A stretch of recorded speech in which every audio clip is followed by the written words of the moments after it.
Rebecca, it looks to me like we do have quorum. And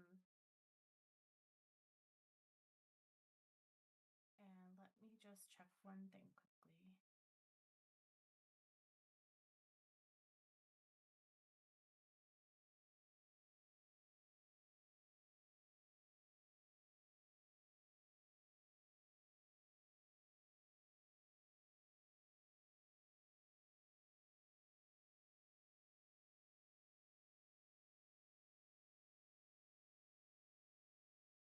Okay, great. I see Elder Berger now. So since this ethics board does not yet have elected officials, I'll just run the meeting until we do the election, which will be quick here. So Rebecca, could you do the roll call, please?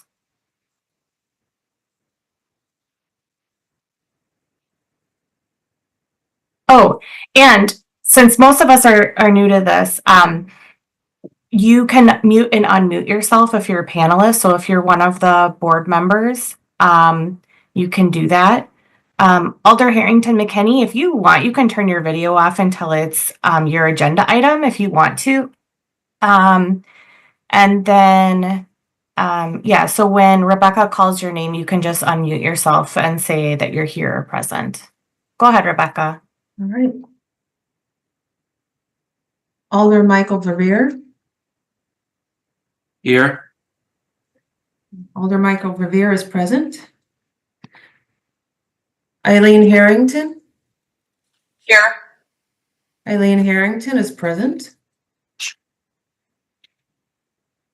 Heather Daniels.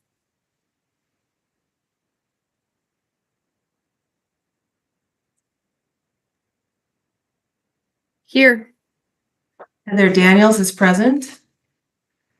Joseph Bering. Present. Joseph Bering is present. Nadine Mobley. Rebecca, we Travis. got an email from Nadine that she is unable to make it. Okay. Nadine Mobley is absent. All right. And Travis Austin. Here. Travis Austin is present. All right. We have quorum. Okay. Thanks, Rebecca. We'll call the meeting to order. And then is there a motion on the approval of the minutes from the last meeting? So moved. Second.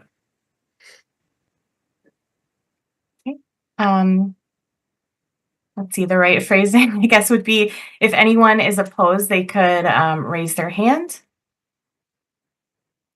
All right, seeing none, the motion passes. Rebecca, is there any general public comment?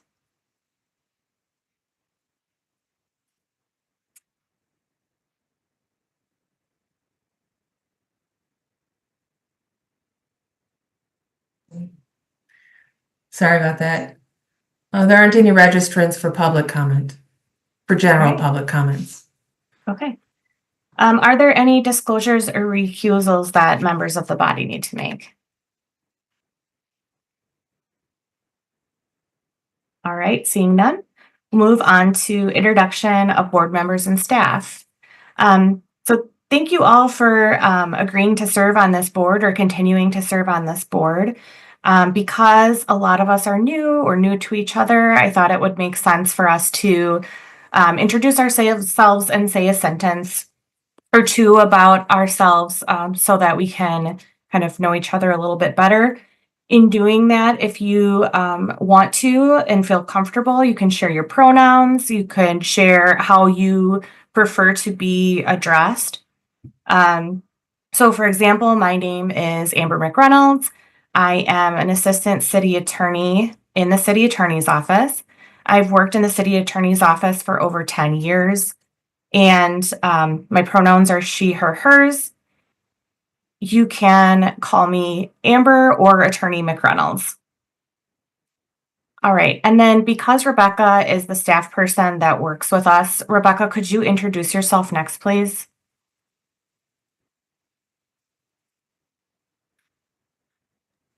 Sorry. I'm Rebecca Brazelton. I'm a legal administrative assistant too in the city attorney's office. Thanks. And I'll just call on people to make this go quicker. Alder Verveer. Thank you very much, Amber, and a big welcome to all of our new members of the board. I really look forward to working with all of you. I'm Mike Verveer. I have had the privilege of serving on the ethics board for about 20 years now as the member of the Madison Common Council. That is by statute a member of this board. My pronouns are he, him. I represent a district that covers much of the downtown area. So again, welcome to all our new members. Really look forward to our work. Thank you. Thank you. Reverend Bering.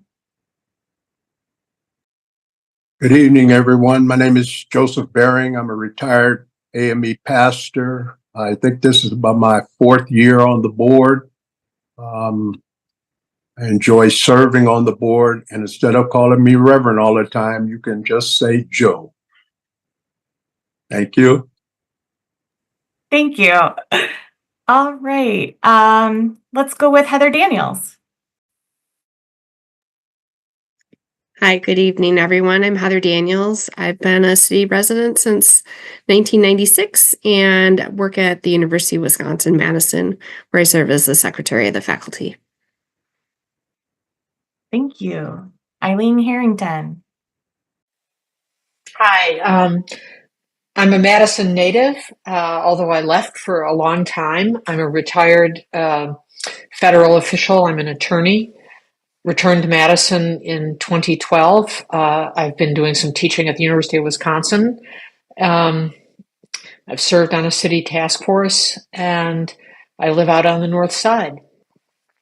My pronouns are she, her, hers. Thank you. Oh, and call me Eileen, please. Oh, okay. Travis Austin. Yes, I'm Travis Austin. I'm a newer resident to the city of Madison. I am a current graduate student at UW-Madison in the La Follette program for public affairs. And I previously served on my local town board in northwestern Dane County, the town of Barry, and that's how I got involved in local ethics. And I'm the newest member to the board, I believe. All right. Thanks, everyone. You'll meet City Attorney Mike Haas later on. But Mike, did you want to introduce yourself now? Sure. Thanks, Amber. I'm Mike Haas. I'm the Madison City Attorney. Use he, him pronouns, and also wanted to thank everybody for agreeing to serve or continue to serve on the Ethics Board. All right. So now we'll move on to the election of officers. Are there any, we'll do chair first. Are there any motions or nominations for chair? Alder Verveer. Thanks, Amber. And I should have mentioned, please call me Mike in this forum and any other forum. We've always been informal in our prior meetings. So I would be very proud to nominate Reverend Joe as chair of our board. I will second that. Is there any objection to record a unanimous vote? All right, congratulations, Joe. You are now the chair, and I will turn it over to you to run the election for vice chair and the rest of the meeting. Thank you. Are there any nominations for vice chair?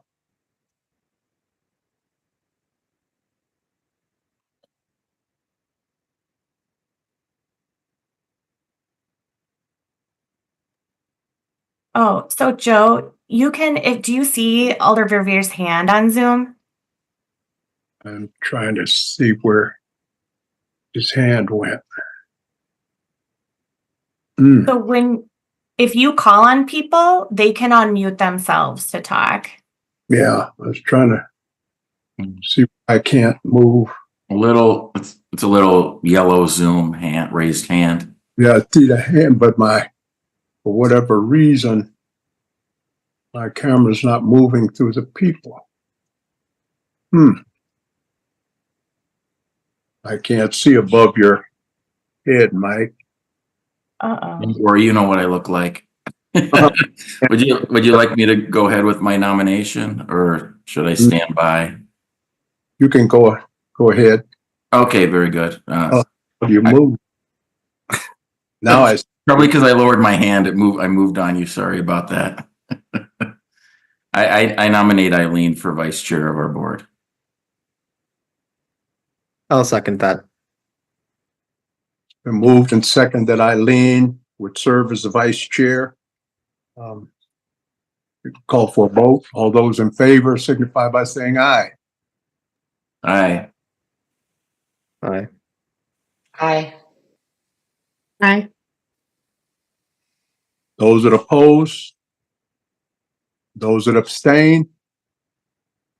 So then Eileen becomes the vice chair of our meeting.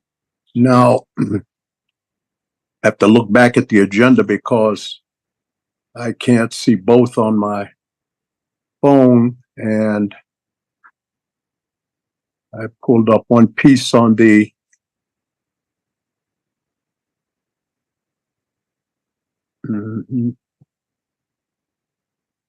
I think it was archived the agenda.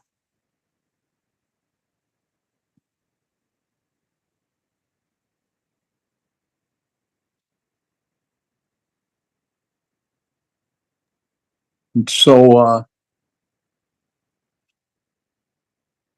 excuse me for a second, I'm opening up this agenda. Okay, roll call, election. I guess now our next item on the agenda would be the advisory opinion regarding Alder Barbara Harrington McKinney and the use of the account to pay that fiscal sponsorship fee. I think we were all sent an email about that. And so I'd like to open up the discussion now on that piece of, we'll open up for the opinion of the ethics board in regards to her using those funds. So Joe, we probably want to ask first if there are any registrants for this item. Are there any registered for this item?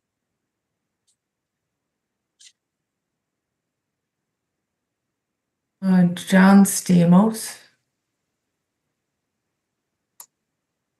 Gonna have to lean on our tech advisor here. What was the question? You started out muted. I'm sorry, we have one registrant, one public registrant to speak on this topic. Any public comment on the topic, right? Right. Is there anyone from the public that would like to comment on this item on the agenda?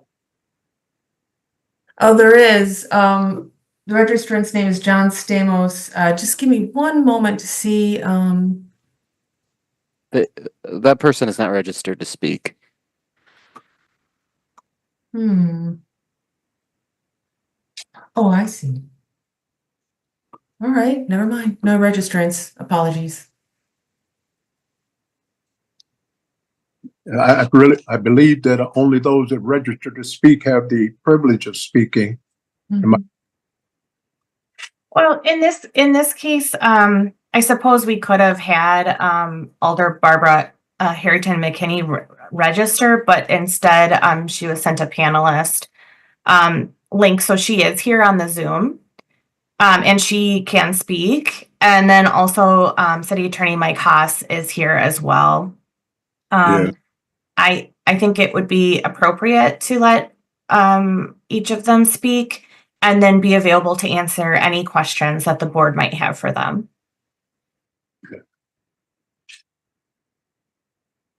So Alder Barbara?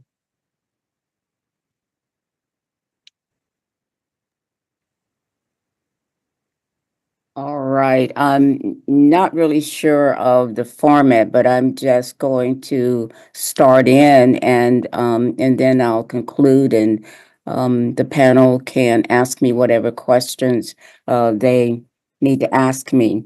And so how I'm going to start, which is important for me, is to start with statistics. And there is a severe reading gap between Black and white students. 1 in 7 Wisconsin adults struggle with low reading efficiency. They struggle to understand short, simple sentences and perform simple tasks. Adults with below basic literacy would have trouble filling out applications and forms for employment. And I just looked at this piece and it says, literacy makes a huge impact in the United States. A child of parents with low literacy is 72% more likely to have low literacy. A patient with low health literacy has 4 times the medical costs annually. An adult without a high school equivalency makes $10,000 less a year than an adult with one. And so what was important to me, because my career started as a special education teacher. I'm from St. Louis, Missouri, and I left teaching after probably about 8 years, not because of the kiddos. It's just the system was just so complex and how our special education students were treated. But what I realize is that I am an educator and I understand that education, being able to read, is the ticket out. And so when the opportunity, I had never applied for a grant before. I'm now the alder in District 20. And what we realized is that the reading level of Black and brown students, for me as an educator, is appalling. And I had the opportunity to work with the president of the neighborhood association that co-wrote the grant with me. We had an opportunity to really tackle the low efficiency literacy rate in our district. And what the other thing that we had is we had a professional reading instructor who was willing to give time. And all of those things were together. We had the need, we had the space, the city had a grant, the community worked together, and so we wrote the grant. We did not know that there would be a fee associated with it. And it's a small grant. It was $3,000. It's not a huge grant, but it was a one-time grant. And so when we got the notice that we had to have a fiscal agent, no one would take us on. And because it was a small amount, the reason that C4 took us on is that when I was an alder in District 1, we started the West Fest at Elver Park. And those funds annually supported a festival. And so in talking with C4, I asked if they would be willing to take on the $3,000 and be our fiscal agent. Now, we had started the programming in the Employment and Training Center, and we were funding it. We had students that were coming and we would buy refreshments. Sometimes I was reimbursed out of my district account. Sometimes I wasn't. But we wanted to provide something for the students. Number one, they had to be low income. and there's a mixture. We have 8 students that we're working with now. So I didn't understand when we submitted the cost of the fiscal agent that it was rejected. It's not a nonprofit. It grew out of the need of a community. We have the neighborhood association that works. We meet every Saturday from 9:30 to about 1:30. The center is open. And so we have 8 students now that come, and we are working with, our reading specialist works with those 8 children. We have the capacity for working with one of the schools, and we want to start going into the schools and talking about reading literacy. And so I needed to come back and ask this board why this did not fit for as an investment, as income from my Alder account. I still don't understand that. It's not going into my pocket. It doesn't have anything to do with a political agenda. It really is fitting a need that is desperate in the Black and brown community. And when I buy refreshments, if I submit that to my Alder account, which probably is pretty low, I'm taking that out of my pocket, because when students come there, they spend about 45 minutes with the reading specialist, and we have treats there for them. And so that's what we do. That's part of what we do. So to circle back to say that the fee that was charged by C4 was not appropriate. I didn't understand that at all. And so someone needs to explain to me why this is so.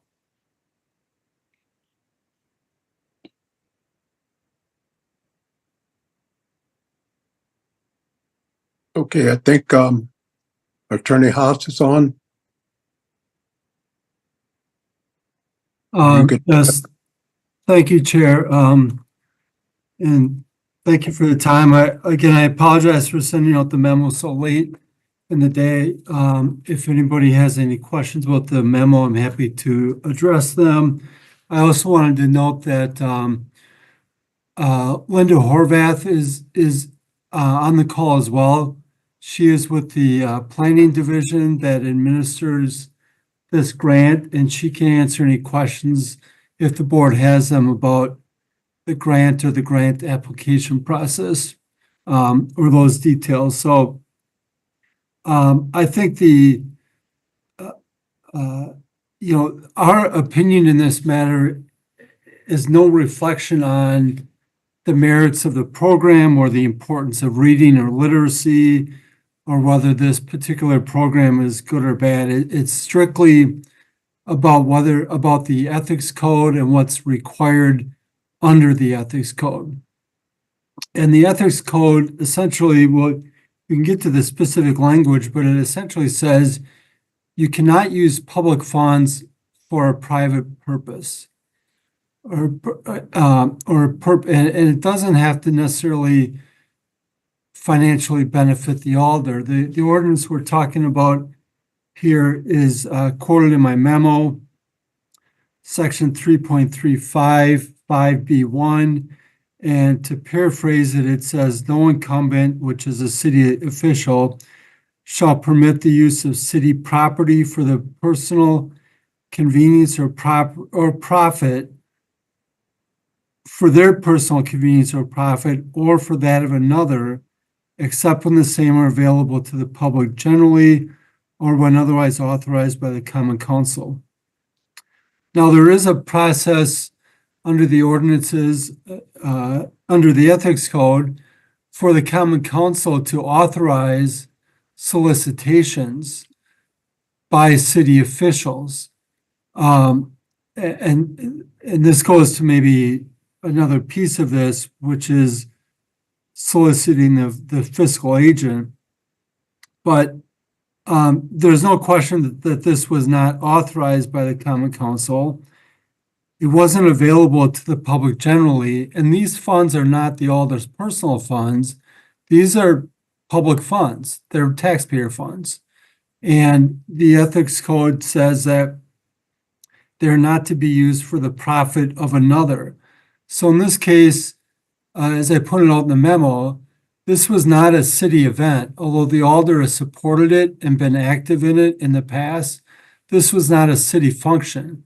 This was a function, an event organized by private individuals. Whether or not there was any formal organization, I'm not clear on, but it definitely was not the city.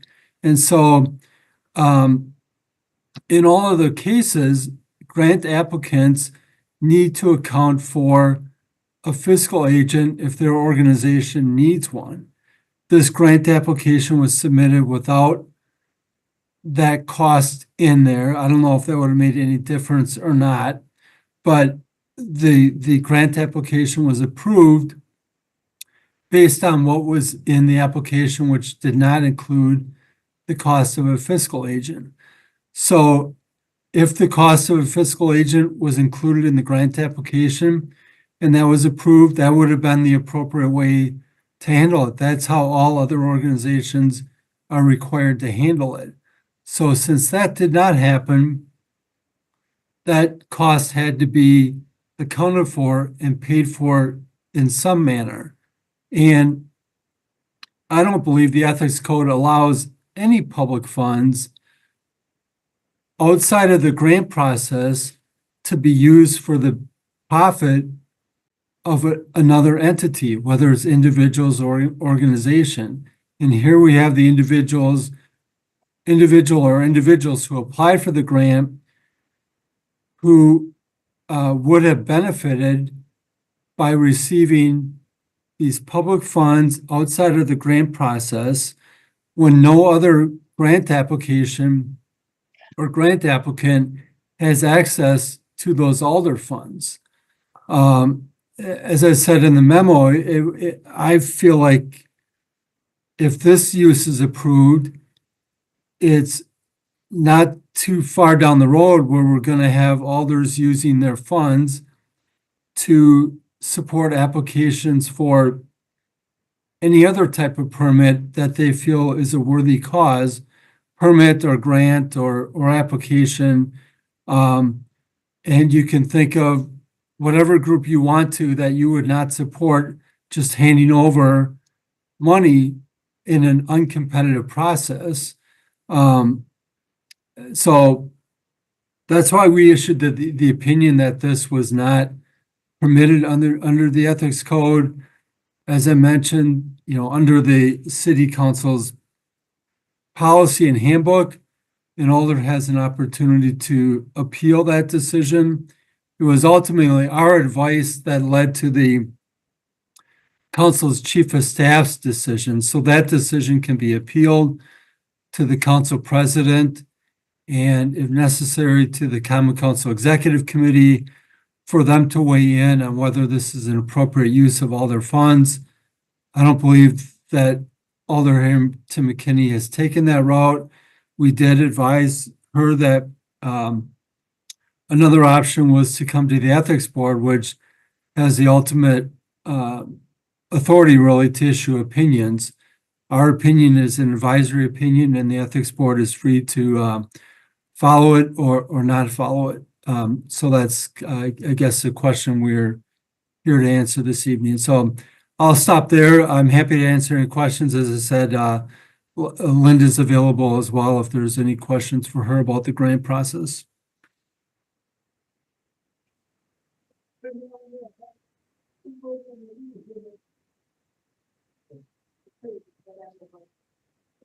Are there any other statements or opinions?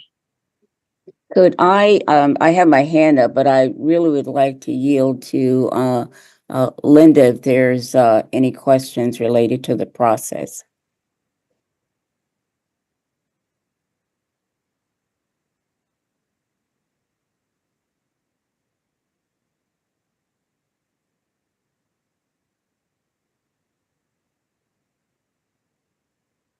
So should I go ahead? Well, so normally how it works is the chair will call on you and then you can unmute and speak. Joe, are you able to see when people have their little yellow hand up? No, But what- Okay. there's so many people on the screen that it doesn't move with the hands. Okay. Would it be helpful if I called on people for you? I think at this time, the next time I get on, I think if I use my computer, I might be able to see better. The way I'm on my phone now, I So- see. it's narrowing my view. So if you would, could you take that for me? Or now I'm realizing we have a vice chair. So Would you like maybe- me to help out?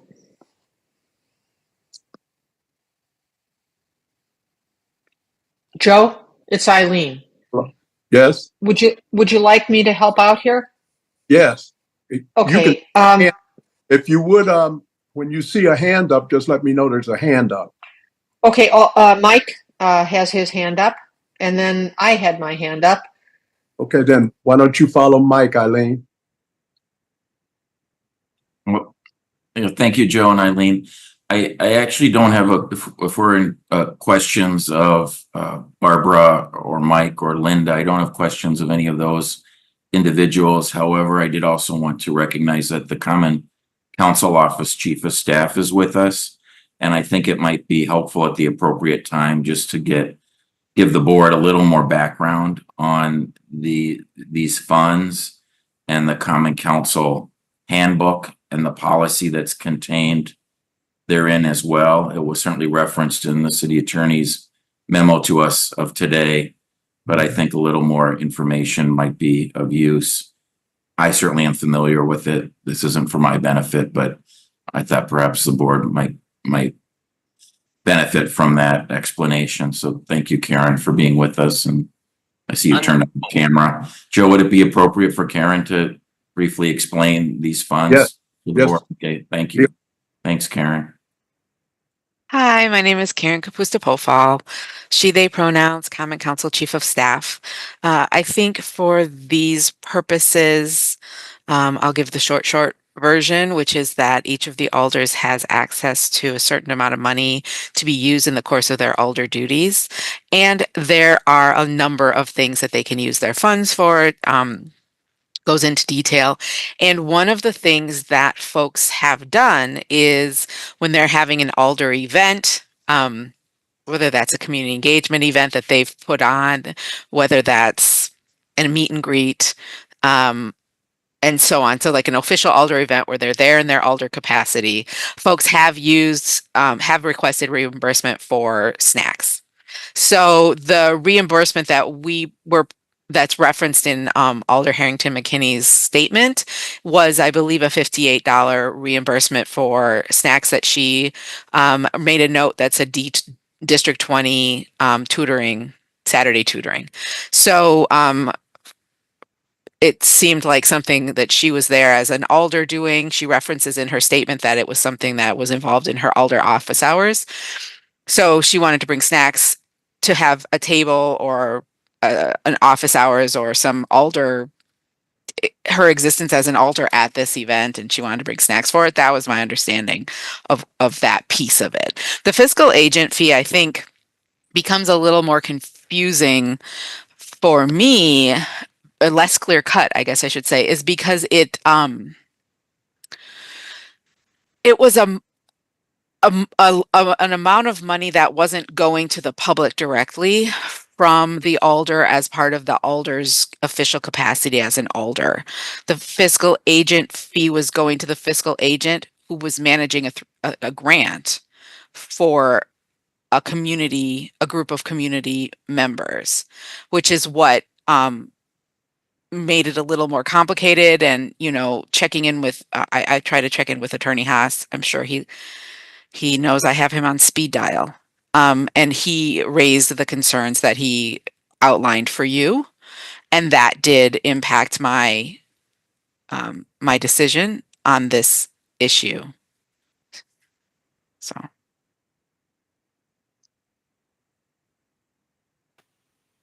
Joe, this is Eileen. My Okay, hand was up next. Eileen had And- her hand. Yeah, and I had a question for my cause. As I read your memo and look at the policy, I'm focusing in on this requirement that the expenditure of funds or the granting of anything of value and the use of city property and so forth has to be done in a manner that is available to anyone else.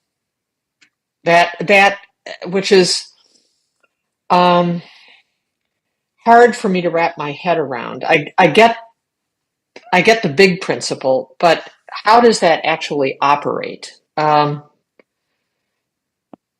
Is there precedent on this? Can somebody give me some examples of how alders have used funds in a way that meets this? And I understand that if they're acting in their official capacity, that the expenditure of funds from these accounts is fine, and buying snacks and serving refreshments at alder outreach events and all of that is fine. And that's not really what we're talking about. We're not talking about snacks and refreshments here.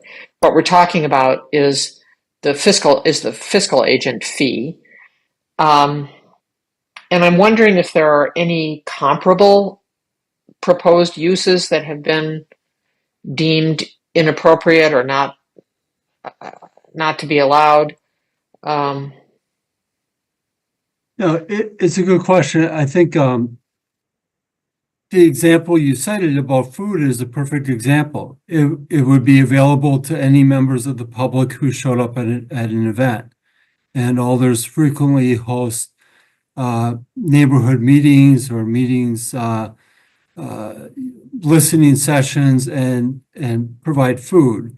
And that's perfectly fine, and that's within their role as an alder. So I think we have two things going on here. One is, there obviously is not sufficient funds in the alder accounts to pay for all of the fiscal agent fees for every grant application.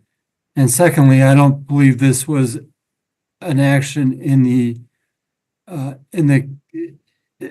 as part of the alder's duties as an alder. This application was, even though she supported it and she's an alder and that may have some influence and weight with people, this was not, as I said, was not a city function, and the grant application was submitted by private individuals.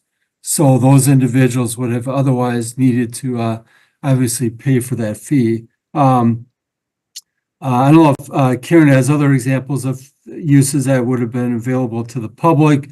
I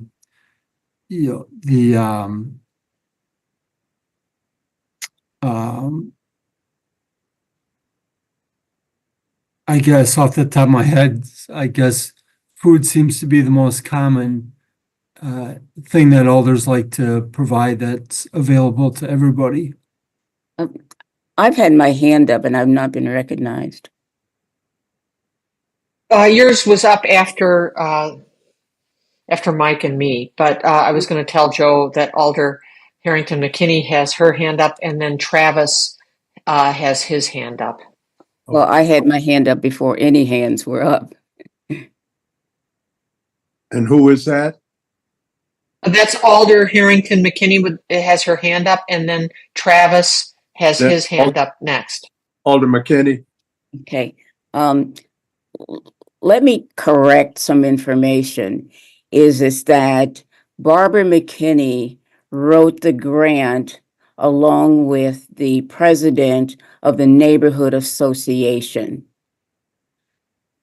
I wrote the grant as the alder. The second was, it is not for private purposes. Any individual, any child, any parent could bring their child. There's no cost at all. And that was one of the things that Ms. Chan, who's a registered reading specialist that does reading all across the city in terms of the Metropolitan School District. She is a certified reading specialist. And what I recognized as an alder in District 20, it sits right next to two large complexes, neighborhood associations, where there are a lot of children, and the teachers in the school said that their reading was the students in that school area were failing in reading. And I recognize that. And so I don't understand where the private purpose is. There is no private purpose in the reading. The reading is open to anyone. The second is it's personal. Why is it personal? Well, yeah, it's personal to me because I want Black and brown students to be at grade level. So I don't know where the personal came. For profit, I don't know where the profit came from. And again, is that when I put the grant together, I was not had I been notified or realized that a fiscal agent was necessary, I could have, taken care of all this. And so that information was not even revealed to me until after we had received the grant. And so we were told, oh, we can't issue the money until there's a fiscal agent. And so that's where the fiscal agent came in. I mean, it was never in our discussion. The tutor doesn't get paid. No, the volunteers don't get paid. If we need to bring the students, so we have 3 students that we have to provide transportation for to get them to the school, to the Employment and Training Center, which was empty on Saturday mornings. And when I talked with the Urban League, the building is owned by the city, but it is managed by Urban League, and the Urban League has a reading project of their own. And the goal was to, number one, is to let the community know that there is a center that they can have their meetings there. And so the District 1 meetings are held there on Saturday mornings. Constituents can meet me there and talk to me as an alder. I'm not involved in the reading part of it because we have a reading specialist, but there is a wide, the program is designed to, number one, let the community know that there is a resource there that they can use. And so when you talk about profit, when you talk about private purpose, and that does not fit the Employment and Training Center that is across from Elver Park. It is open, it is encouraged. There is we have computers there. And so the neighborhood is invited into that space to utilize. We just schedule the space. So it's not private. It's not personal. There is no private profit. No one gets paid. These are all volunteers. They're stepping in to address a deficiency in our students' reading. And it's a small amount, the small amount for the fiscal agent. I can't even remember what it is. It's a very small amount.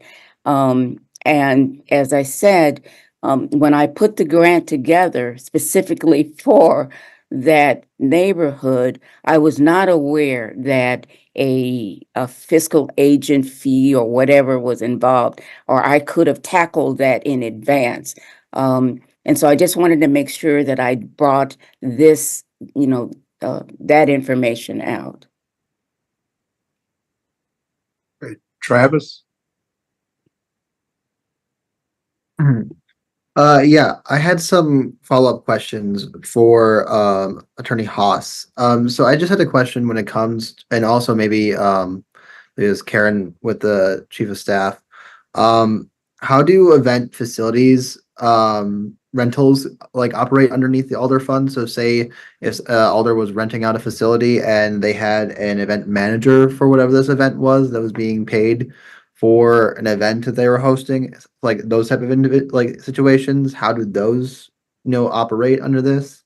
And then like a follow-up that's also more general is, are alders allowed to apply for grants in their official capacity or only just as private citizens, just like anyone else, for like a grant application?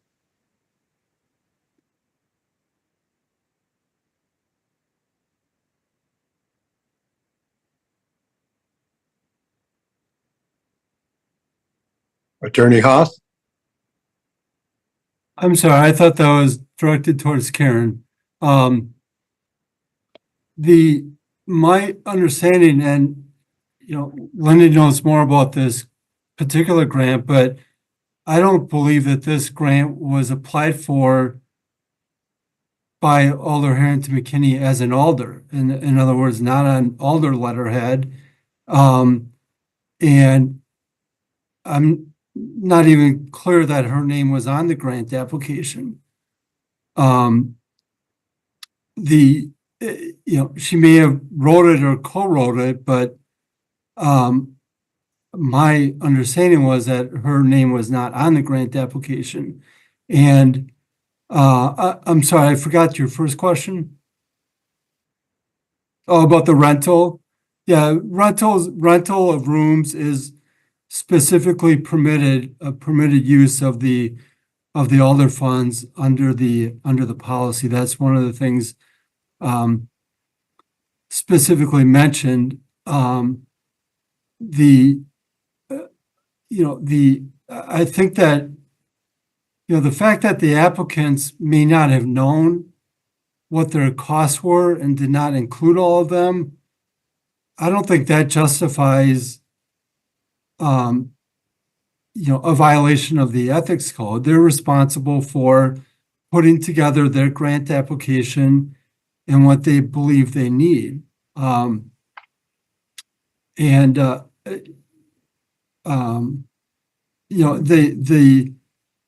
would say that even though nobody gets paid here, the people who are getting paid are the fiscal agent. Even though there are volunteers involved, the fiscal agent is being paid. And by using the Alder funds for a non-city event, the organizers of this event are profiting because they are not paying for it out of their pocket. If an alcohol license applicant or developer came to an Alder and asked to use their Alder funds to pay for a permit fee, I think it would all be pretty clear that that's not a permitted use. And that's, we are always concerned about not only the present case, but what kind of precedent it would set. And I think we would have a hard time drawing a line if we allowed Alder funds to be used, for a non-city event. In my mind, it's even more significant or serious when the Alder is involved in the project. If the Alder is one of the applicants, then the Alder funds would be used to benefit the Alder, who would otherwise be paying for the fiscal agent fee. That is then profiting the Alder themselves. Joe, the staff, her Linda, I think it's Linda Horvath, Linda Horvath has her hand up. I have my hand up. You have your hand up. So it'd be Linda first, then Eileen. Then I'll be the last one since I'm the last hand up. Okay. Okay, Linda. good evening. Yes, good evening, everyone. And thank you for allowing me to speak this evening. So I just wanted to give a little background on the grant program and eligible applicants and who applied in this case. And so eligible applicants are not, alders wouldn't be eligible just from the standpoint that the Common Council is the one that's awarding the grants. So that would be a bit of a conflict of interest if we had alders applying for this grant. So it can be small groups of 5 or more residents in an area. And in this case, the applicant was the West District Family Reading Project. And it is the case that the alders, while the alder's name wasn't on the application, of course, as somebody did allude, the alder can participate in, as a private individual. And it sounds like that's what Alder Harrington McKinney did in this case. But her name is not on the application. So that is the case. And again, nor would alders be eligible applicants for the program. And I'm trying to think, were there any other questions people had about the program while I'm speaking for this application? Okay, and I should mention also that there are plenty of times where somebody comes forward with an application, as this group did, and doesn't have a bank account, for example, for that loose group of people that might apply. And so in that case, we do have in our guidelines that seeking a fiscal agent is a prudent way to approach the application process. And so in this case, we found that out after the application had been submitted, and we had evaluated it and recommended it for an award. And so we did, work with the applicant on trying to get that fiscal agent in place. And Alder Harrington McKinney was helpful in that regard to lead to C4CS being the fiscal agent. So I just had 2 things. One, this is a very helpful discussion. It's clarified for me that the issue here is really a pretty clean issue, and that is whether the expenditure of alder funds for the fiscal agent fee in this case is a permitted purpose or not. The program sounds fantastic, and it's absolutely needed, and I think everybody here, I would hope, would be an enthusiastic supporter of the program. That's not the issue. The issue is whether this particular expenditure of funds from alder funds is a permitted purpose. And I have a process question since I'm new to this board. This is a request for an opinion.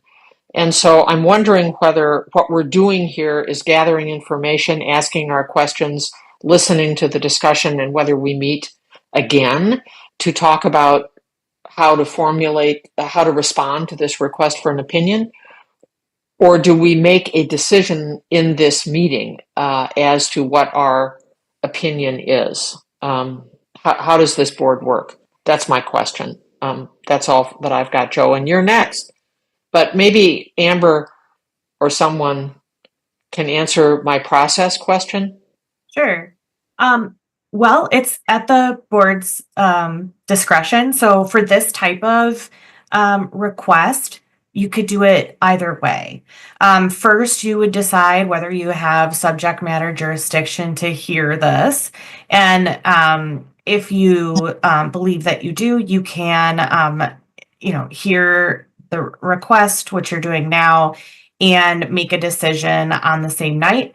If you wanted to, you could refer the item to your next meeting.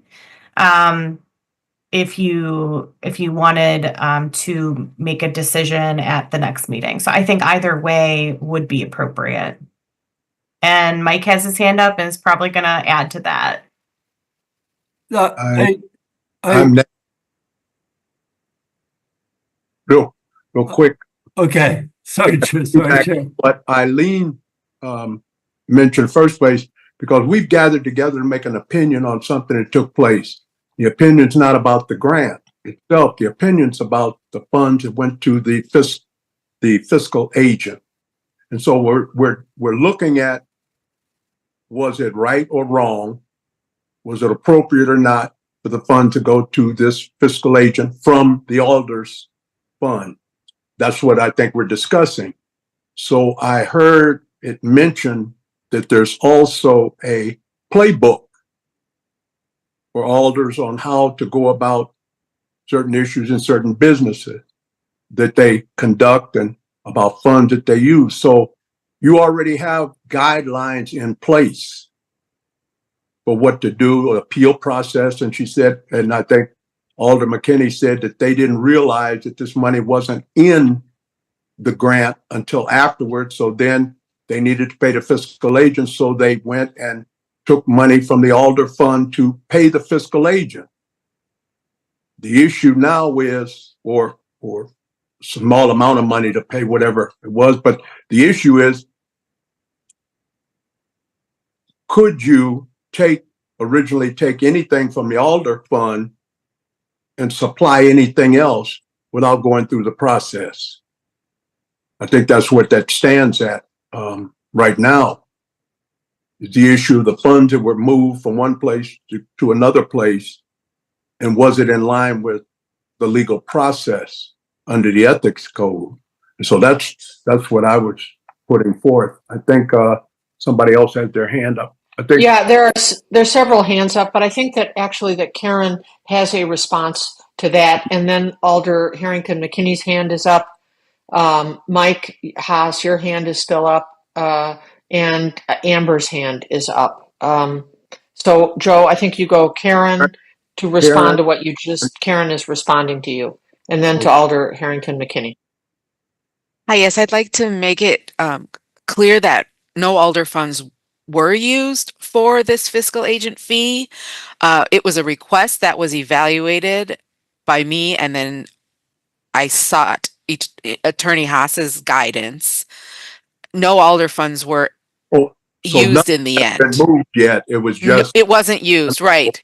But Alder Harrington McKinney, would like clarification on whether or not that was that was the right call. And this is all super helpful to me. I have to say, I've only been in this particular position for about a little more than 2.5 years, and so I really appreciate this issue being brought to you all and to hear all this. So thank you.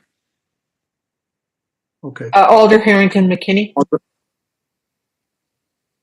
Thank you. So that was my clarification is that no funds from the District 20 Alder account went to pay for the fiscal agent fees, because that was denied.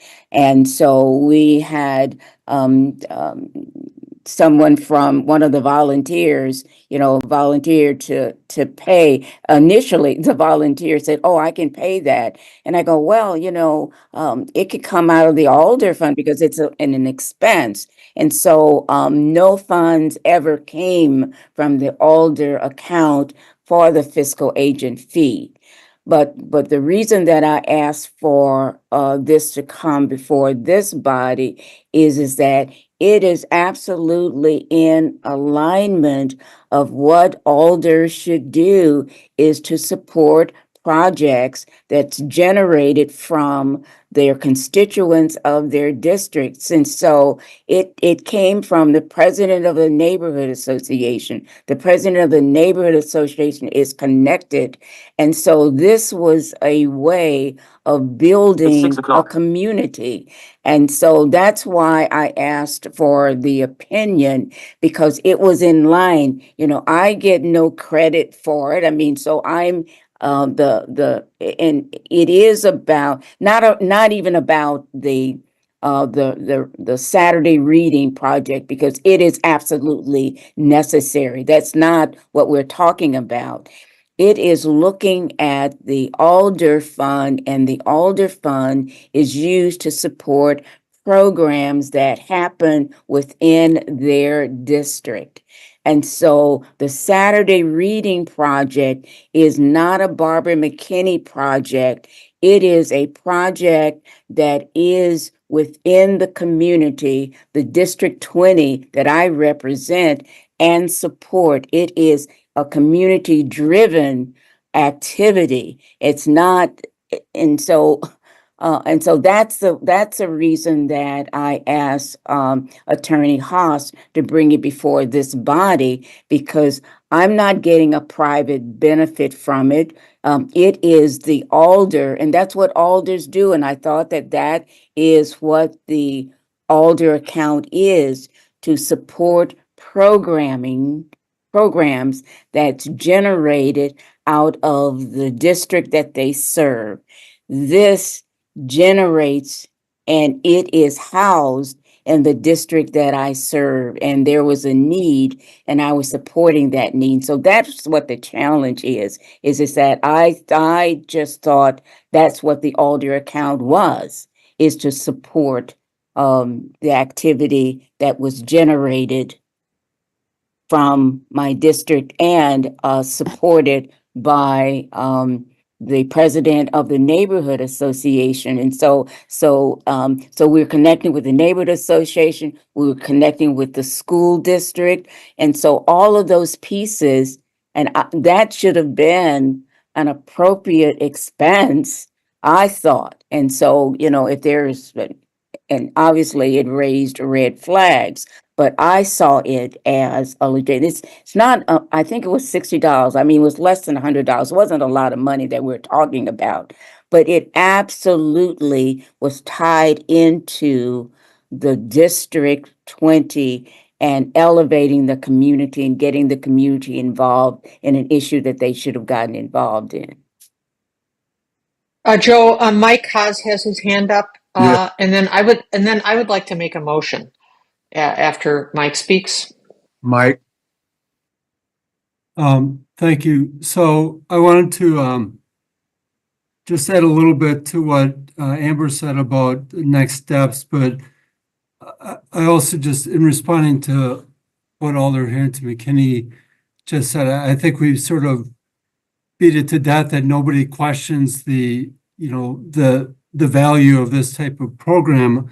I think there's a little bit of a misunderstanding about what the Alder funds can be used for.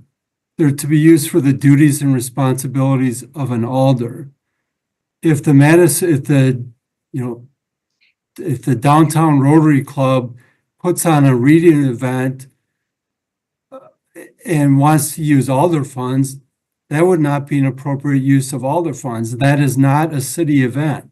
I think what's a little bit confusing is that, I think that they're both a public and a private aspect of Alder Harrington McKinney's involvement. She wrote a letter of support for the grant application as an alder. That's completely appropriate. But she was not an applicant and could not have been an applicant on the grant application. This was not a city event. It was a privately organized event. And I guess that's what I keep coming back to, regardless of the amount of funds. They are public funds.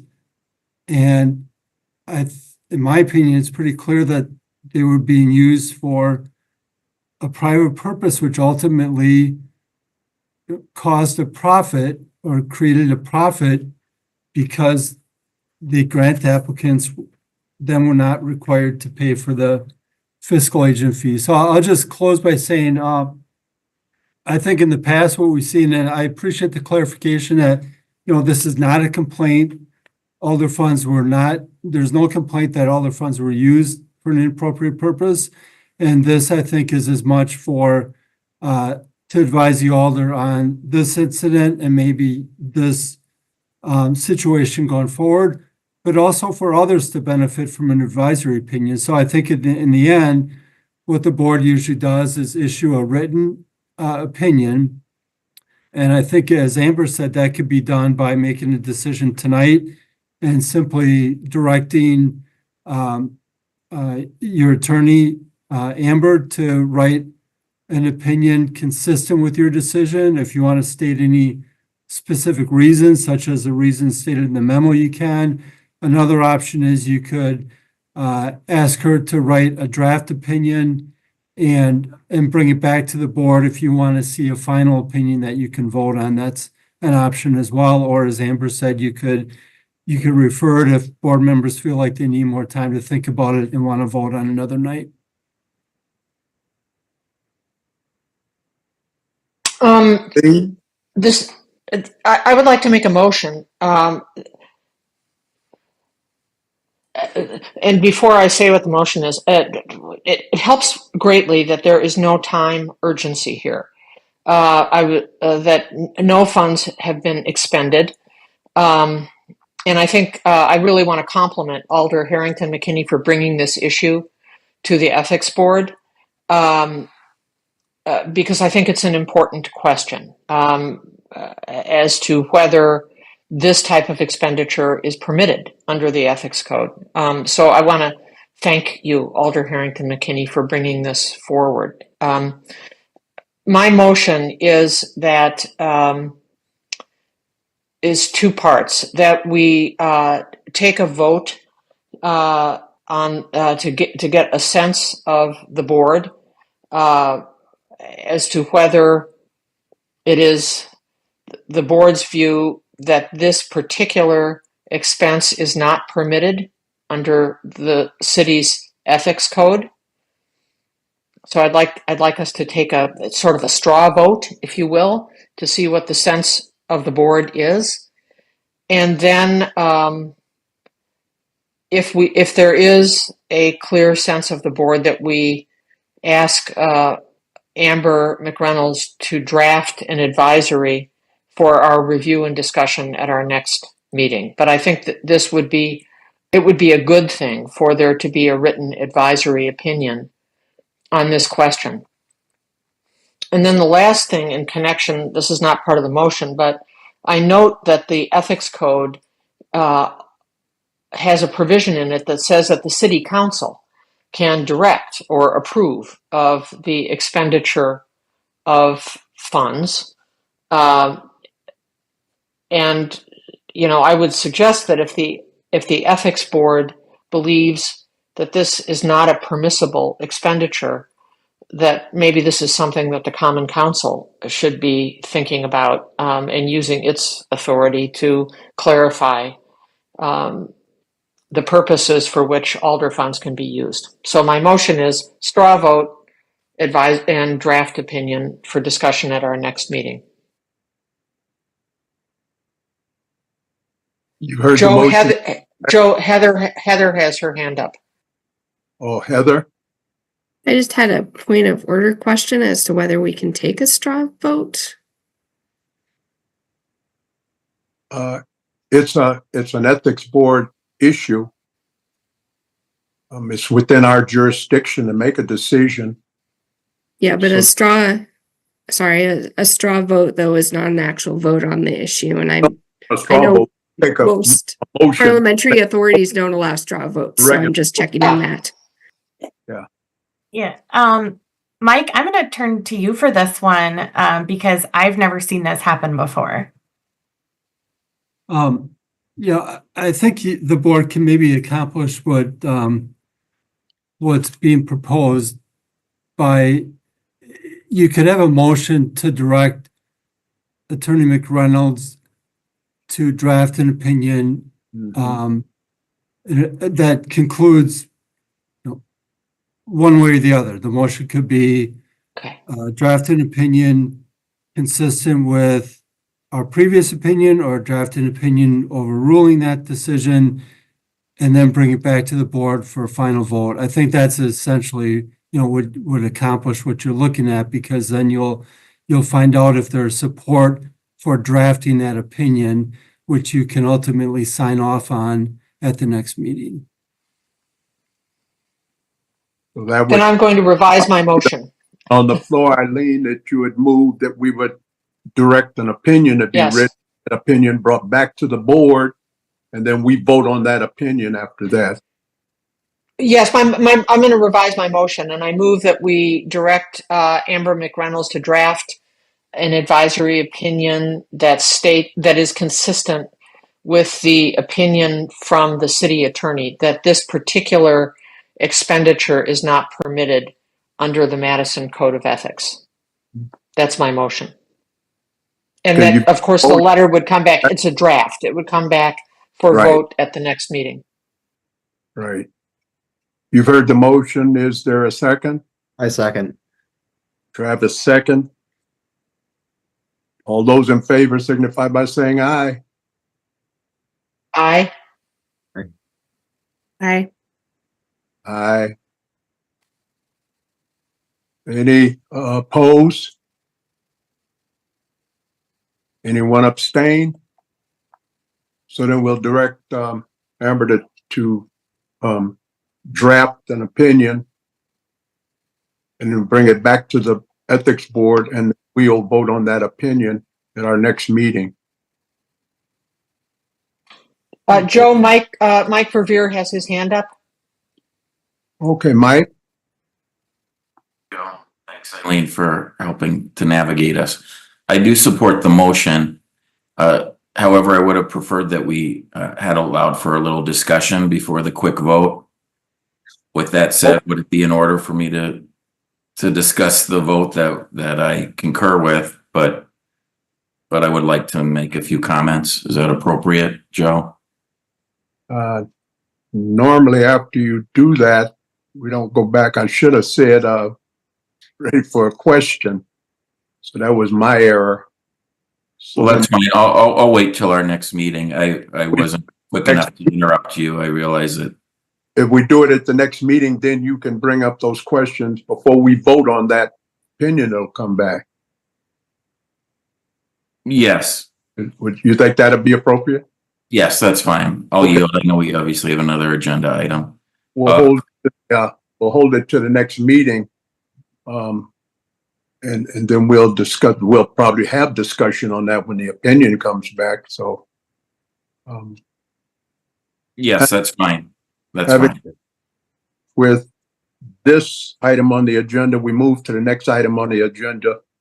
And, that was the complaint that was made, and I could not pull that complaint up. I lost it somewhere in my notes. We have So a, if you have access to Legistar or can look at the agenda in an electronic form, you should be able to click on that's a what I was, link that will take you there.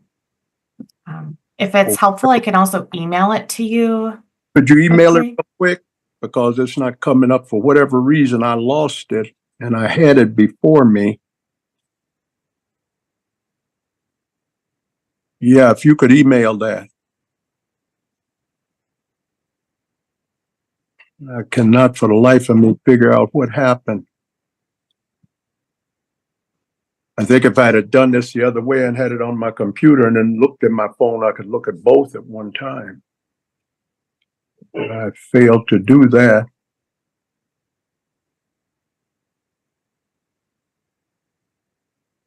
And I thought,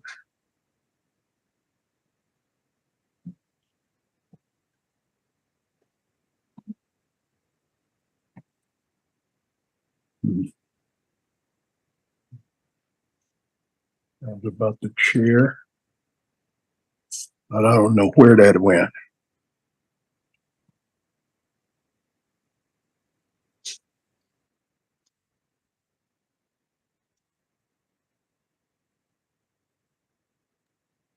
Chair? Yes, Joe? Hi, we do have 2 registered speakers for this agenda item. Item number 8. there are 2 speakers. Emily Sampson and Shadera Kilroy Flores. Why don't we begin? Ellie Sampson.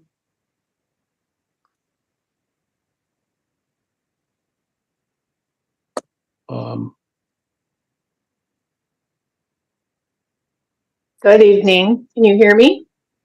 Yes. Hi, this is Emily Sampson. I did file the complaint with the ethics board. It was my understanding that this was just a jurisdictional hearing, so I assumed that maybe the ethics board would have questions for me to establish jurisdiction over hearing the complaint. I didn't know if you wanted more information from me about the complaint. I'm happy to answer questions. So again, I'm here to answer any additional questions reference the complaint or any additional questions that I can answer to help the board establish jurisdiction. Amber, I'm just going off of what you sent me in the email about a jurisdictional hearing. Okay, Ellie, anyone else from the ethics board have any, or anyone else have a comment so far before? Because this is a jurisdictional hearing, so we have to decide if we have jurisdiction. I think most of us. Mike Revere has his hand up, and Amber McReynolds has her hand up. Mike? And Amber. Oh, thank you, Joe. And I mean, I'll yield to legal counsel. I do have a couple of questions to establish whether or not we have jurisdiction at the appropriate time. Thank you. Yeah. Okay. So, I didn't want our other registered speaker to go, unnoticed. But it is correct. I have let the board members know and the complainant and the subject of the complaint know that tonight's decision is just about whether or not the board has jurisdiction, and then we'll go from there. So I did want to just remind, we're not talking about the substance of the complaint or the facts of the complaint at this time. But if anyone has questions for the complainant or the subject of the complaint that go to jurisdiction, this would be the time to ask those. The other speaker was? Mike. Mike had his hand up with jurisdictional questions. Oh. Okay, we already heard from Ellie Sampson. So then Mike had an issue with jurisdiction. Mike? Yeah, thank you. Thank you again. And thank you, Ms. Sampson, for being with us. Could she be promoted? I don't see her, but she's able to speak yet. She seems to have dropped off. She's back. She's back. She's back. Our tech facilitator had to do that. I'm here. Yep, thank you. Thanks for joining us again. I think the only question I have for you just at the start is, could you confirm for us, please, because I didn't see it in the written complaint, the date of the incident? I realize it's 2023 based on the MPD case number that's referenced in the complaint, but I didn't see the actual date of the incident to ensure that it's timely as per code.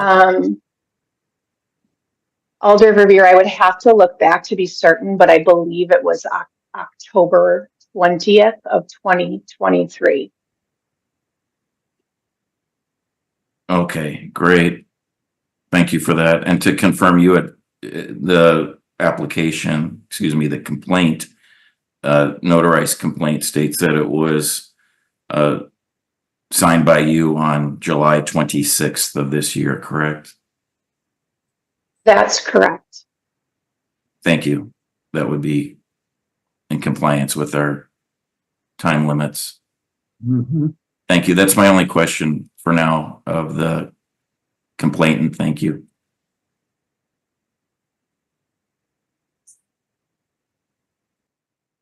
So that we have those two issues have been addressed that Mike had raised.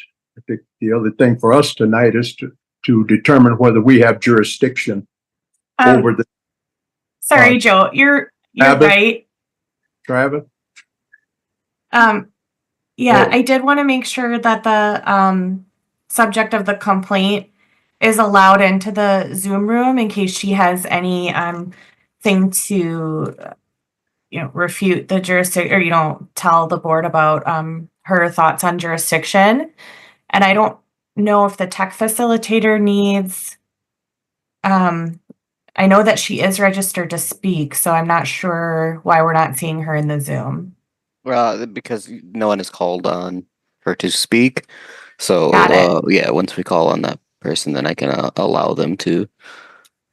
Okay. So yep. So then, Chair, I would recommend that you call on Shadera Kilfoy Flores, Yes, so that Flores. she can speak. Yes. Is Ms. Shadera, Kilroy Flores on? Yes, I am. Okay. Good evening, Joe. Good evening.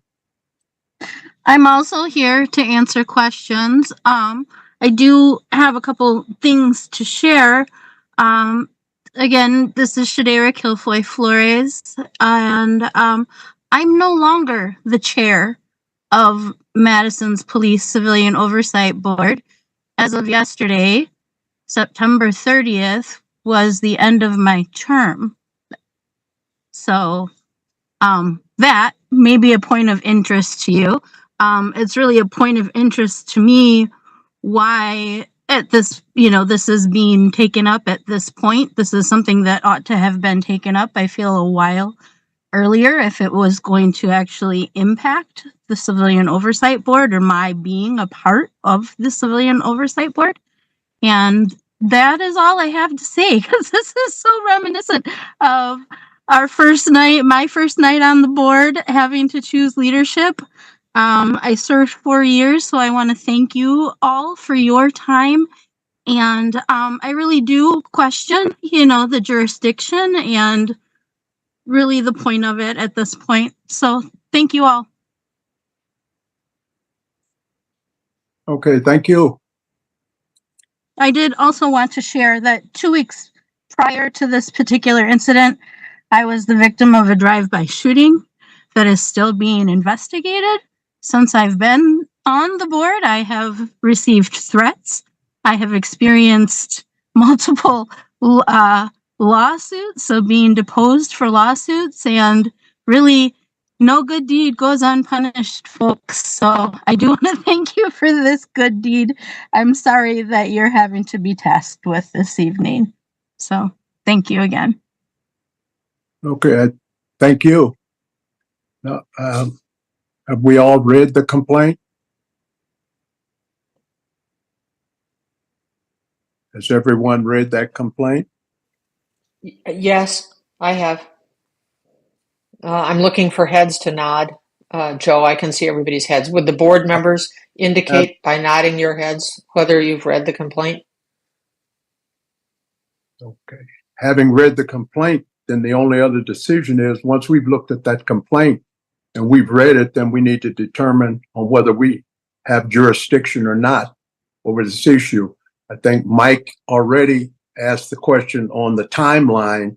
So we're within the timeline of the filing of the complaint and from the incident happening. Now we move up to find out if we have jurisdiction, if it violates any portion of the ethics code.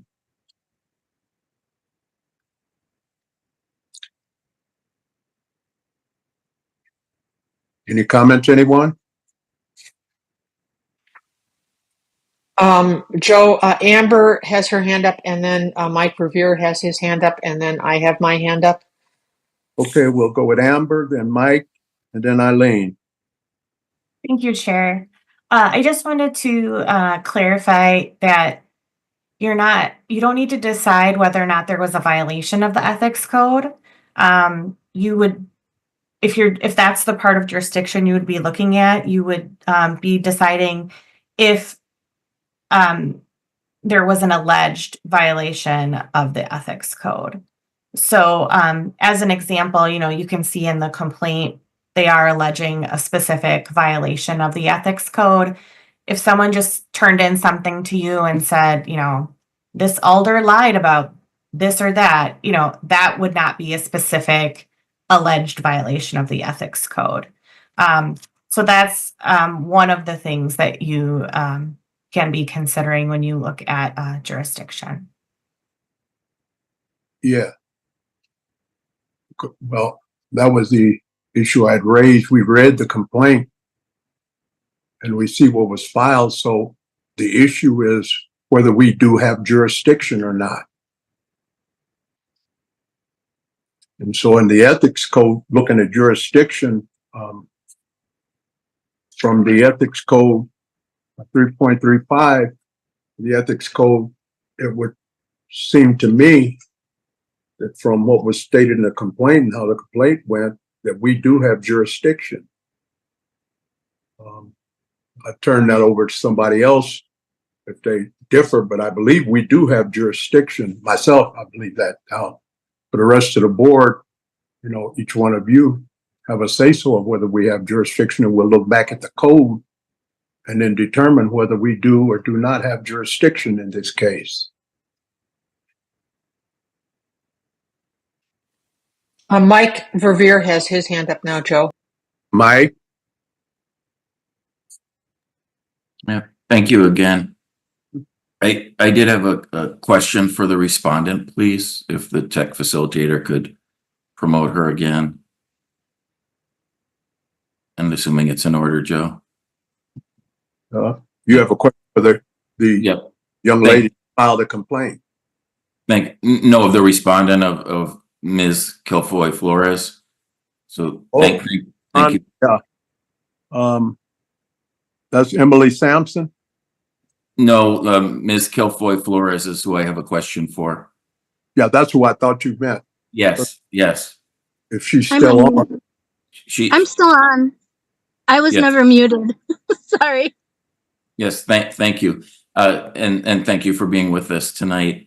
My question of you is, you had referenced in your remarks, Ms. Kilfoy Flores, that you're no longer the chair of the Madison Police Civilian Oversight Board, as your term ended yesterday, you stated. So can you confirm, are you, as of today, no longer a member whatsoever of the City Police Civilian Oversight Board? So the Office of the Independent Monitor asked if I would stay for 90 days until there are new members confirmed. So, but I am no longer an official board member. I am now more, I think it's, I don't know what the term is, Attorney Haas, if you could help us. Under chapter 33 of the Madison General Ordinance, incumbent members of boards, committees, and commissions are allowed to serve an additional 90 days unless the mayor has appointed and the common council has confirmed a successor. So you are currently extended, and so as of tonight, you are indeed still a member of the COB, correct, Ben? Correct. If they need my help to make quorum, and until they're able to confirm new members. Thank you. I just wanted to confirm that you haven't resigned today, and so you are still a member. Yes, but my term did end yesterday officially. Yes, I understand. Yeah, thank you very much again. I appreciate your response. And I'll yield, Joe, to the city attorney. I see Mike wishes to respond. Mike, the city attorney, are you there? Yep, thank you. I just want to clarify, I mean, there isn't, it's either the person is or is not a member of the body, and so it sounds like Shadera is continuing on. As Alder Verveer said, the ordinance allows individuals to continue on for 90 days unless they resign or until the mayor appoints a replacement. So unless she's resigning, continues as a full member of the board with all rights to attend meetings, make motions, discuss, and vote. So I just wanted to clarify the status of being a board member does not change for 90 days unless she resigns or the mayor appoints somebody new to that position. Thank you. Thanks for the clarification and confirmation, Mike. Eileen? Thank you, Attorney Haas. So it seems that the questions that we're addressing here are whether the person who is the subject of the complaint is covered by the ethics code, and seems to me that she is, because she is the chair of a city board, and and that subjects her to the code. And then the other part of what we have to decide here is whether the facts that are alleged, not necessarily shown to be true, but just that are alleged, are involve the kind of conduct that is addressed by the ethics code, and it seems to me that they do. So, I'm interested in what fellow board members think, but I'm inclined to think that we have jurisdiction here. And my understanding is that is the question before us here. That's what I'm thinking. And Joe Travis has his hand up. Travis? There we go. Yes, so I am with Eileen as well in my understanding of reading this complaint. And as the current status that it currently has jurisdiction, in my opinion, from reading just reading the complaint and understanding this current situation. I had a question for either Amber or Mike on like the question of what happens with former officials. So in the event one either resigns or is termed out, what the applicability of the ethics code to former board members or alders or officials, if they resign prior to the completion of an ethics hearing. And then Amber does have her hand up. Amber? Thank you, Chair. My opinion is that the code covers those people who are covered by the code at the time that they are serving. But that does not mean that a complaint couldn't be heard after someone left a board or a city position. I think that it still is appropriate if the behavior, the alleged behavior occurred during the time when they were covered by the code. I think it is appropriate for the board to hear something. As you probably saw under the sanctions section of the code, there are other alternatives to just having someone removed from a position. And so for that reason, I do think that regardless of the subject of the complaints, status of the board or status on the board at any given time, I think that if she was subject to the code at the time that the behavior occurred, that the board could hear it. Assuming that it was in the 12-month period and all the other, things that are that you need to consider. Thank you. Yeah, I agree with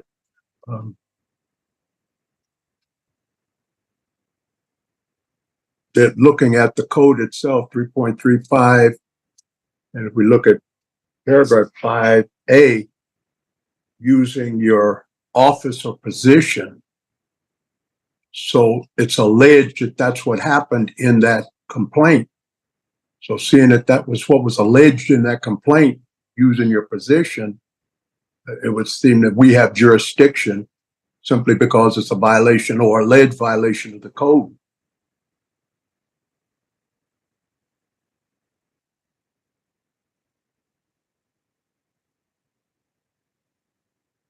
What else? Don't everybody speak at once.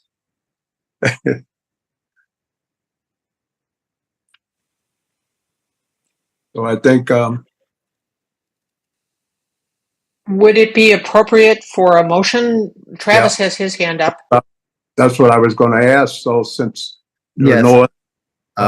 Eileen, I was going to make a motion. I would move that the board finds that we do have jurisdiction over this complaint and proceed schedule further hearings as per the code for next steps.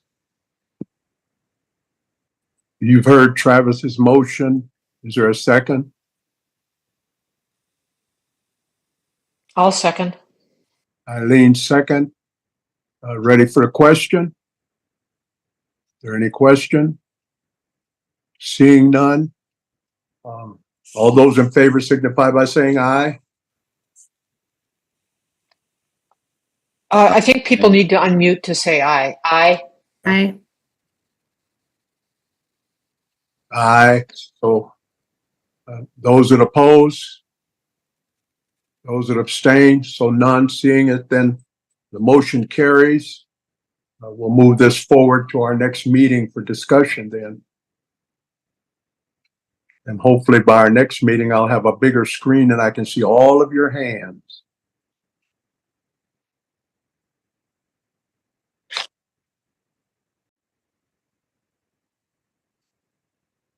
I think a lot of times trying to do Zoom, I do so many Zoom meetings on my phone, I just became accustomed to it, but I think I need to go back to my computer.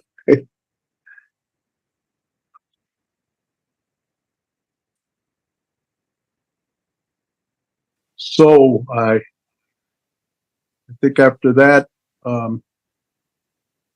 we move down. There's no, we already did the community responses. So we just need to have another meeting scheduled, and I guess that'll be sent out in an email.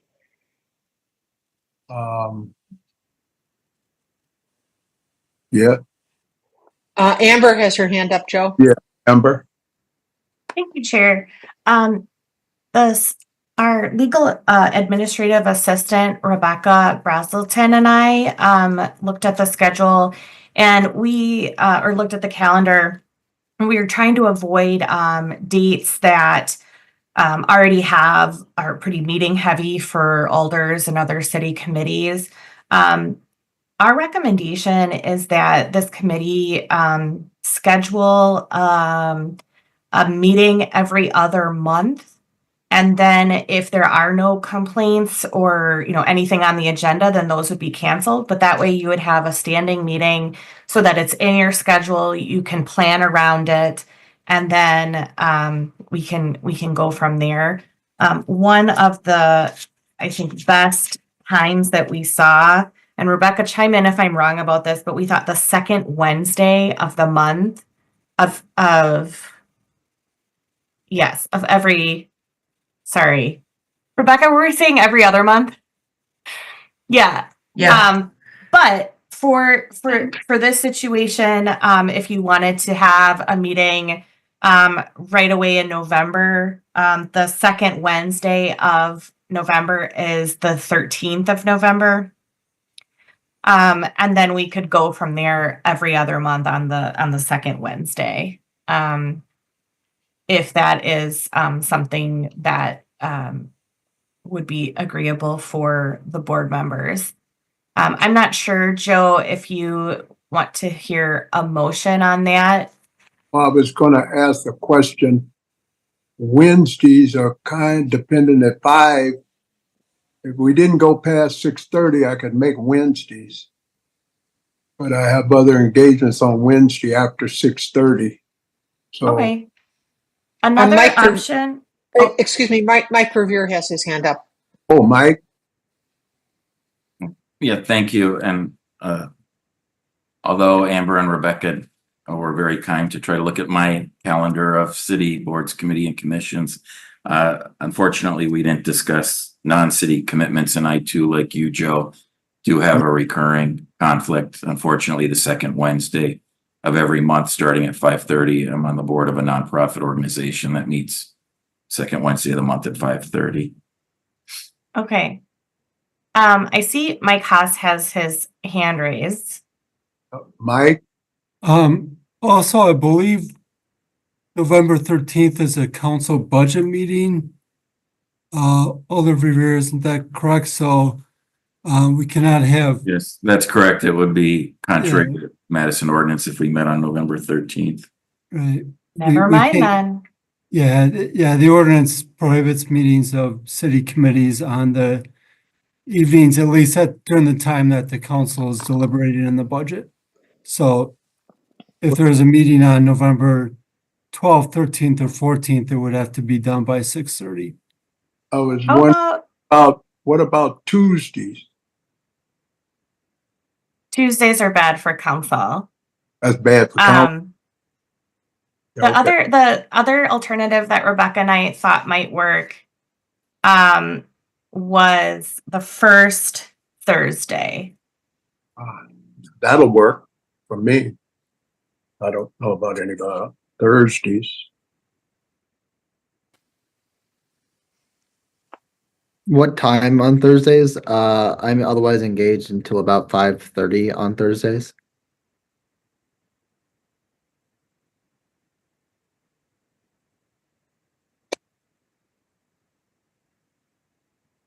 I see Alder Revere has his hand up.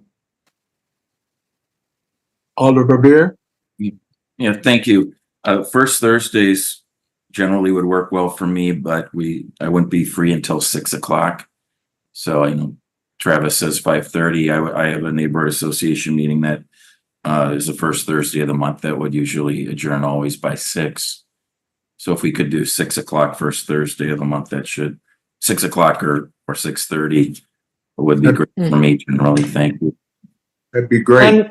I'm sorry, but I, on the first and third Thursdays, I have a standing commitment at 7 p.m. I can certainly start at 6 or 5:30, but I have to depart by 7. Well, Rebecca, we tried. I think maybe what we could do is, so what we were trying to do, so the board understands, is avoid the doodle poll situation. Like every time we need to set a meeting and have you be able to better plan your lives. And also have something set up, so that complainants or people who are looking for an opinion kind of can plan out and see what meetings are coming up if there are any. I don't know, Rebecca, if it's possible to do like a doodle for just generically dates, but I think maybe we could, if you all agree, try to take this. We thought it'd be real simple, but we'll maybe take this offline and we can figure out a way of people letting us know their conflicts and see if we can figure out kind of a standing meeting that would work for folks. Travis has his hand up, and I had a question after Travis. Travis and then Eileen. I just wanted to mention to Amber and Rebecca that there's a website called When to Meet that you can do those type of just regular weekly occurring availability sets, and you can then send that out to people. I've used it many times for scheduling meetings around with other students because we have regular occurring classes and stuff. And so that has been a useful tool that could be utilized for determining the board's availability on a regular basis.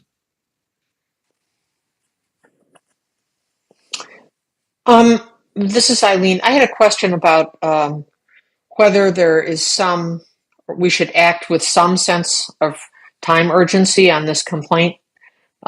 It's been around for a while, and I actually called Amber to ask why it had taken this long for the complaint to reach the board, and the answer was because the board didn't have quorum. And so, even though this complaint came in, it took the council, the mayor and the council, a while, understandably, to identify people who were willing to serve, nominate them, get them confirmed by the council. But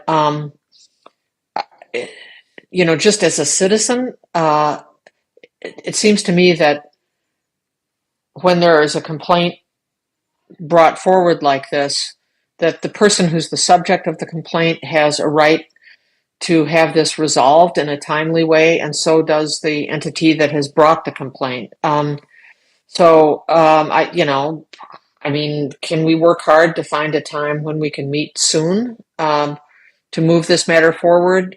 The other thing I think is that, especially since the person who's the subject of the complaint has the right under our ordinance to carry over for 90 days,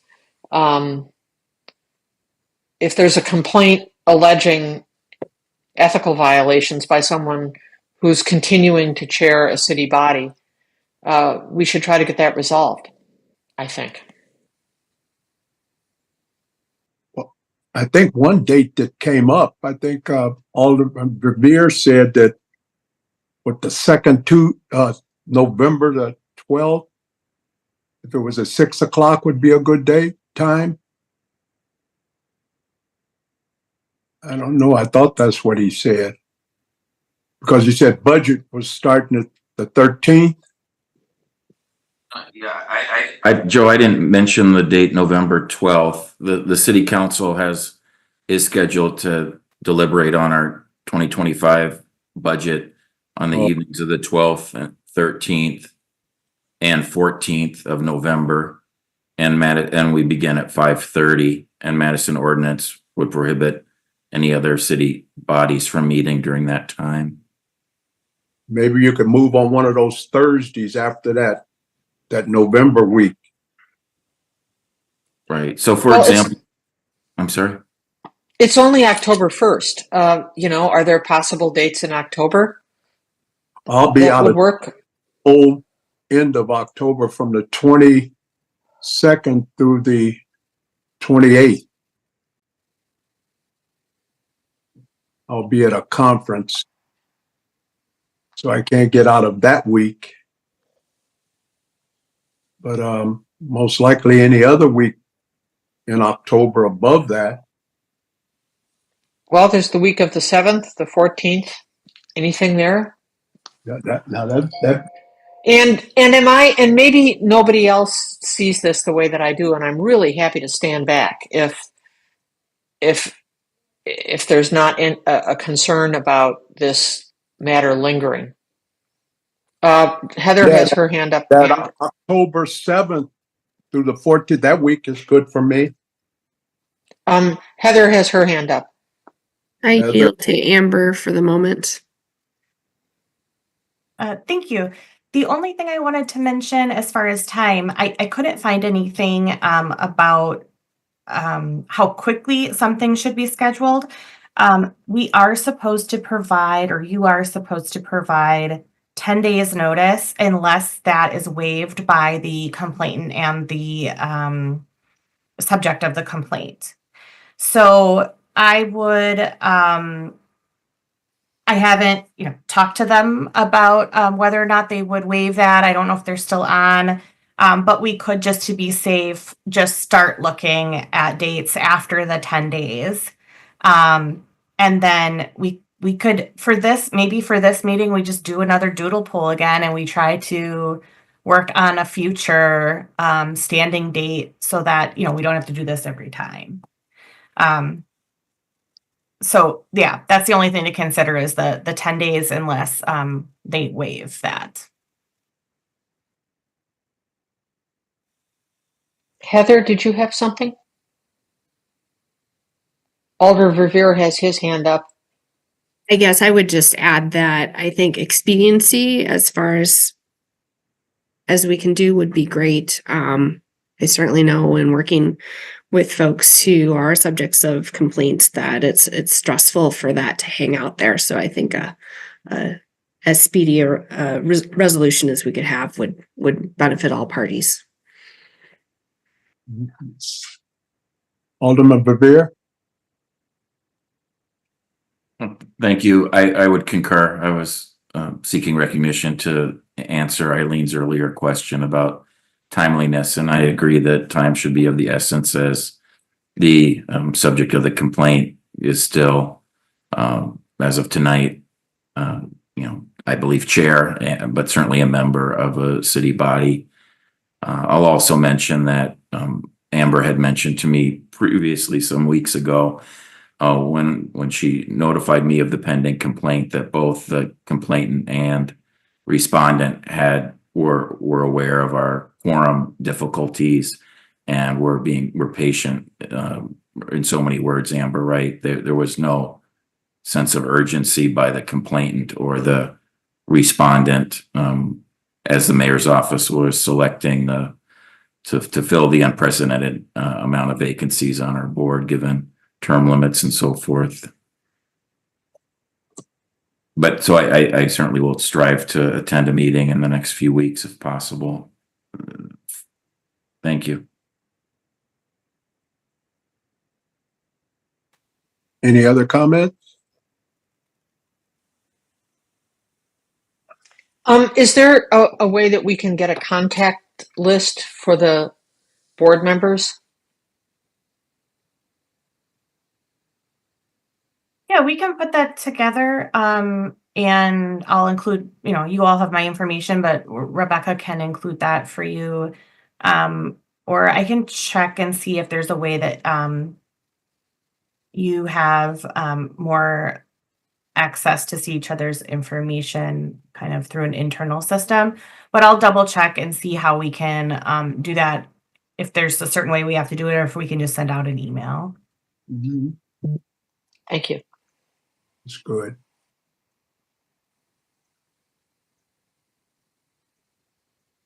So, if there's nothing else, I'd entertain a motion to adjourn. So moved. Been moved by Travis. Second, Who second? Heather. Heather second. Moved by Travis. Heather second by Heather, that we adjourn the meeting for this evening. All those in favor signify by saying aye. Aye. Those who oppose, I'm sure nobody opposes, nobody's abstaining. So good night, everyone. Thank you for the opportunity to serve. I hope I'll be better next trip around. It's a learning curve. Good night, everybody. Have a great rest of your week. Good night. Thank you. Good night. Thanks, Joe. Thanks, Joe. Good night, everyone. Joe and Eileen for volunteering.